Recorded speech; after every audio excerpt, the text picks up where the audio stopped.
আপনি যদি 5 ওয়াক্ত নামাজ পড়েন, মাত্র 5 ওয়াক্ত নামাজ, অন্য কোনো আমলও না করেন, আপনার গান শুনতে ভালো লাগবে না। ঠিক আছে কথা?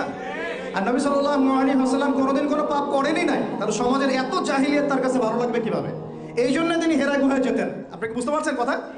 এই জন্য তিনি হেরা গুহায় গিয়ে থাকতেন, একাকিত্ব অবলম্বন করতেন। সমাজের জাহিলিয়াত তার ভালো লাগতো না। এক পর্যায়ে আল্লাহ রাব্বুল আলামিনের পক্ষ থেকে সেই কাঙ্ক্ষিত সময় চলে আসলো, রমাদানুল মুবারক, লাইলাতুল কদর। ওহী চলে আসলো জিবরাইল আলাইহিস সালামের মাধ্যমে। সূরা আলাক, ইকরা বিসমি রাব্বিকাল্লাযী খালাক, খালাকাল ইনসানা মিন আলাক, ইকরা ওয়া রাব্বুকাল আকরাম আল্লাযী আল্লামা বিল কলম, আল্লামাল ইনসানা মা লাম ইয়ালাম। দেখেন, প্রথম ওহীটা কি কেন্দ্রিক আসছে? পড়াশোনা কেন্দ্রিক। আল্লাহ পাক কিন্তু বললেন না শিরক করো না, মূর্তি পূজা করো না, ব্যভিচারের কাছেও যেও না, তোমরা একে অপরকে হত্যা করো না, পর্দা করো, যাকাত দাও। আছে প্রথম ওহীতে কি আছে? পড়ো পড়ো পড়ো।